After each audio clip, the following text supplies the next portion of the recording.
السلام علیکم ورحمۃ اللہ وبرکاتہ۔ بسم اللہ الرحمن الرحیم، نحمدہ ونصلی علی رسولہ الکریم۔ آپ نے اکثر یہ سوال سنا ہوگا، اسلامی بینکاری ایک ہی چیز ہے، کان ادھر سے پکڑ لیں کان ادھر سے پکڑ لیں، اور یہی سوال نور کارڈ کے بارے میں بھی آتا ہے۔ جب نور کارڈ پیش کیا جاتا ہے لوگوں کو کہ یہ اسلامی طریقہ تمویل پر مبنی ایک کارڈ ہے، تو لوگ کہتے ہیں صاحب یہ تو وہی والی بات ہو گئی، آپ نے کان ادھر سے پکڑ لیا ادھر سے پکڑ لیا، وہی پیسے وہی چیزیں۔ پھر ایک سوال اور بھی آتا ہے، وہ بڑا مزیدار سوال ہے، وہ کہتے ہیں کہ اس کی ضرورت ہی کیا ہے، اور یہ تو ایک لگژری ہے۔ تو اصل بات یہ ہے کہ دو چیزوں کو سمجھ لینا چاہیے۔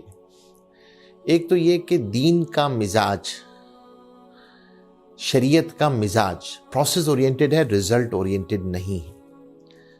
شریعت پروسیسز کو فالو کرتی ہے، ریزلٹس کو فالو نہیں کرتی۔ ریزلٹس کی بنیاد پہ کسی ٹرانزیکشن کو ایویلیویٹ نہیں کیا جاتا، نتائج کی بنیاد پہ فیصلے نہیں کیے جاتے، طریقہ کار کی بنیاد پہ فیصلہ کیا جاتا ہے حلت یا حرمت کا، کہ یہ طریقہ حلال ہے یا حرام ہے۔ جیسے ذبیحے کا فرق ہم سمجھتے ہیں کہ ذبیحہ، حلال ذبیحہ اور حرام ذبیحے کا فرق کیا ہوتا ہے، پروسیس ہوتا ہے نا۔ اسی طرح دین، اسلامی بینکاری، پروسیسز کا فرق ہے، ان پروسیسز کو سمجھنا ضروری ہے۔ اور دوسری بات جو سوال کیا جاتا ہے لگژری اور اس کا، تو یاد رکھیے کہ شریعت شرعی متبادل فراہم کرنے میں ہمیشہ وسعت کے ساتھ کام لیتی ہے، شریعہ کی حدود میں رہتے ہوئے۔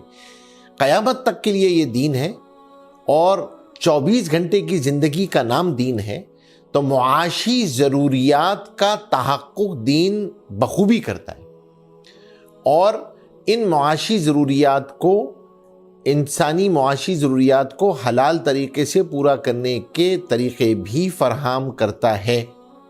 ہاں، اس کے لیے تحقیق کرنی پڑتی ہے، تلاش کرنا پڑتا ہے، اور علماء اس پہ الحمدللہ ہمیشہ زمینی حقائق، ضروریات کو سامنے رکھتے ہوئے قرآن اور حدیث کی روشنی میں رہنمائی فراہم کرتے ہیں۔ نور کارڈ بھی اسی تحقیق اور رہنمائی کا ایک نتیجہ ہے۔ پہلے دین کا مزاج کیا ہے؟ دین کا مزاج ہے ضروریات کا تحقق، آئیڈینٹیفیکیشن آف نیسیسٹی، نیسیسٹی کو آئیڈینٹیفائی کرنا۔ اگر ڈے ون سے کوئی چیز لگژری ہے تو شریعہ کو اس کو متبادل پیش کرنے کی ضرورت نہیں ہے، نتھنگ ٹو ڈو ود شریعہ، کیونکہ وہ ایک لگژری ہے۔ آپ ہو یا نہ ہو، انسانی صحت پہ، انسان کی معاش پہ اس کا کوئی اثر نہیں پڑتا، تو کوئی مسئلہ نہیں ہے۔ ہاں، کوئی چیز ضرورت ہے، اس کی وجہ سے اس کو ضرر پیش آتا ہے۔ دیکھیں، ضرورت ضرر سے نکلا ہے۔ اگر کوئی ضرر پیش آتا ہے اس کے معاش میں، اس کے اسفار میں، اس کی تجارت میں، خرید و فروخت میں، صحت کے معاملات میں، تو اب شریعت ضرورت کا جب تحقق ہو جائے گا تو اب شریعت اس کا حل تلاش کرے گی۔ یہی معاملہ کریڈٹ کارڈ کے ساتھ پیش آیا۔ بہت عرصے تک علماء اس کی ضرورت کو محسوس نہیں کرتے تھے کہ یہ کوئی ضرورت ہے۔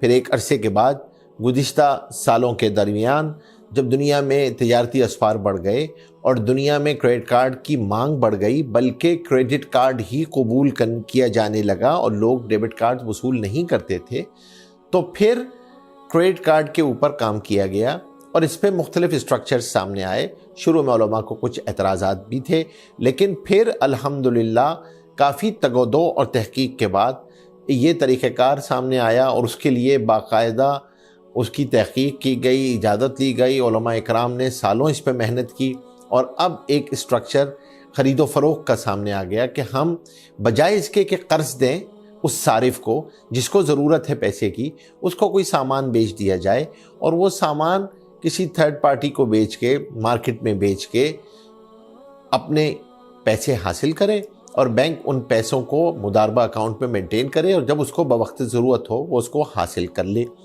تو اب آپ کو سمجھ میں آ گیا ہوگا کہ فرق جو ہے وہ پروسیس کا ہے، بنیادی طور پہ ضروریات کے تعین کا ہے، ضروریات کے تحقق کا ہے۔